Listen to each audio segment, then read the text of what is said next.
Kolka – pasaules un Eiropas krustpunkts. Vieta, kur Dižjūra tiekas ar Mazo jūru. Nav skaistāka krustviļņa kā Kolkas ragā. Te ir visromantiskākie saulēkti un vārdos neizsakāmi saulrieti. Lībiešu krasts pievelk, kas ir kā magnēts tuviem un tāliem ļaudīm. Tā ir sanāca, kad 18. novembris 1923. gadā pacēla pirmo reizi lībiešu karogu Mazirbē. Ja? Tātad ir apaļjubileja. Un mēs tā svinām lībiešu karogu svētkus šai dienā. Šī trīkrāsa savienība ir, protams, saistīta ar šo piekrasti, ne ar šo piekrasti, bet ar zvejniecību, ar jūru, ar dabu. Tātad, ja zvejnieks ir savā laivā zilajā jūrā, tātad tā ir viena krāsa, viņš savā priekšā redz šo balto liedagu, tā ir otra krāsa, un pati augšējā krāsa ir zaļais mežs. Tālūk zvejnieks redz no jūras savu piekrastu, un tieši šīs krāsas arī ir šī lībiešu karogā. Jaunie mīl Kolku, kā gājputnī viņi ik pa brīdim aizlido, taču īstā laikā ir atkal mājās. Tieši šeit pie savām saknēm viņi liek lietā savu enerģiju, lai Kolku dzirdētu, lai tā nepazustu globālās sasilšanas un mankurtisma draudos. Nu jau otro rudeni Kolkā tiek dots starta šāviens jūras makšķerēšanas čempionātam. Tā ir Oskara un viņa draugu ideja, kas pulcē īstus jūras vīrus un pārtop vērā ņemamā tradīcijā. Pirmkārt, tā jau ir mīlestībā tās vietas, kur tu atrodies, un tas, ka tu gribi citiem parādīt, cik labi te ir, cik forši te ir, un es domāju, ka tas mums arī izdodas. Tādā veidā arī mēs šīs sacensības organizējam tieši Kolkā tāpēc, lai popularizētu, parādītu visiem šo foršo vietu. Zvirbuļu dzimta ir Kolkas lepnums. Tēvs jau kuro gadu desmitu iet jūrā. No bērna kājas zvejnieka dzīve ir pazīstama arī dēlam Jānim. Brīnišķīgā novembra dienā, kad sauli glāsta un vējš pūš aiz raga, viņi abi ir te, mazās jūras krastā. Vajag tā rietumu vēju, ne stipru, bet vajag, lai kustina. Bet šitā šodien ir pa stipru daudz, tāpēc arī nav. Un galvenais, lai zāle nenāk, tad viss ir notiek. Šogad jau dzimta arī nenāk ārā ļoti mazliet. Nerauj ārā kaut kā no dziļumiem. Nerauj ārā, nav tās traumas ritīgās. Šeit ir ļoti brīnišķīgi vieta. Reizi var atnākt pie jūras, atpūsties, tāpat relaksēties, visu kaut kā. Es nezinu, nevarētu iedomāties dienu bez jūras šeit. Es makšķerēt tikai prieku pēc pats savu. Tāpat tās, kad citi cilvēki saka, ka tikai gaļai nāk ķert, tāds es nesu. Es nāku prieku pēc tikai makšķerēt. Šogad butes varēja ķert ne tikai no krasta, bet iebrienot arī jūrā. Daži sacensību dalībnieki to lieti izmantoja. Tomēr jūras māte bija skopa. Butes nāca lēni un negribīgi. Viena bute ir, galīgi bezšķots nav. Pagājuši šveidien bija Saunagā, nebija nekā, vai ne. Bet te, kas pa nedēļu bijuši Kolkas ragā un Vaidē, kaut ko ir noķēruši.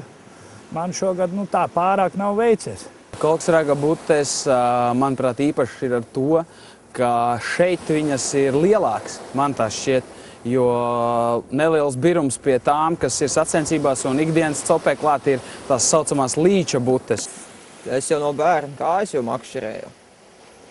Tā iesāk kaut kā, man dzimtā pusi pūra, tur es abavā copē. Un tagad tēvs piedāvāja atbraukt līdz uz sacensībām. Pašam tā ir pirmā reize, bet baigi forši. Pie jūras tas jau atpūt garīgāji, baigi labāk. Vispār jau no 5 gadu vecuma jau jūrā stāv un makšķerēju. Māja bija 20 metri no jūras, tā arī viss sākās. Agrāk zivtiņas gar krastu staigāja veseliem bariem, ņēma plazas kātiņu, žilciņu un gāja ķēra ārā. Šogad sacensības notika līča pusē, jo Dižjūrā stipri pūta. Rezumējot čempionātu rezultātus, kas tika apkopoti labi pazīstamajā Kolkas raga stāvlaukumā, ko izveidojis Sijā Kolkas rags, kam kā apritējuši 10 darbības gadi, jāteic, lomi mazi, entuziasms milzīgs. Tie cilvēki, kas mīl dabu, kam patīk atpūsties pie ūdeņiem, kam patīk aktīvs dzīvesveids un pasākums kā tāds. Kad es te iznāku jūrmalā un redzu visu piekrasti pilnu ar vīriem un arī ar sievām vienotru, man tiešām prieks ir. Šā gada čempionāta uzvarētāji godā tika Dainis un Jānis Svirbuļi, otrā vietā atstājot Aivaru Pelšu un Leonīdu Sproģi. Godpilno 3. vietu ieguva Andris un Juris Vasioleki. Kolkas pārvērtības jaunais apgaismojums, ūdens apgādes sistēma, garšīgākās un starptautiski godalgotās šprotes, laimes mājiņas un modernais ceļš uz Ventspili piesaista arvien vairāk turistu. Tā kā pavisam drīz aktuāls kļūst teiciens: ja neesi redzējis Kolkas ragu, tad neesi bijis Latvijā. Ļoti lieliski ir aktīvi cilvēki un enerģiski, un viņi rosās, un mums visiem no šīs te viņu darbošanās kaut kas tiek. Kolksrags kā parasti pārsteidz tos cilvēkus, kuri šeit atbrauc. Un šogad, es teiktu, mēs atkal izmantojām to ekskluzīvo iespēju, ko mums sniedz šis kolkasrags. Tā kā vējš mums šoreiz gadījās no Dižjūras puses, mums ir pavisam vienkārši, mēs pārējam uz Mazjūru, kur vēja nav. Šis gads tiešām ir bijis ļoti ražīgs dažādu projekta līdzfinansējumu piesaistē.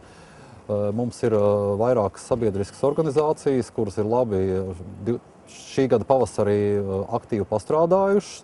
Un šī gada beigās un arī nākošā gadā turpināsies darbi pie projekta realizācijas. Viena lieta ir, mēs labi iekārtosim mūsu populāras atpūtas vietu Zēņu dīķa apkārtni, ko Kolkas makšķernieku klubs ir sadomājis padarīt par pievilcīgu, skaistu un atpūtai tīkamu vietu.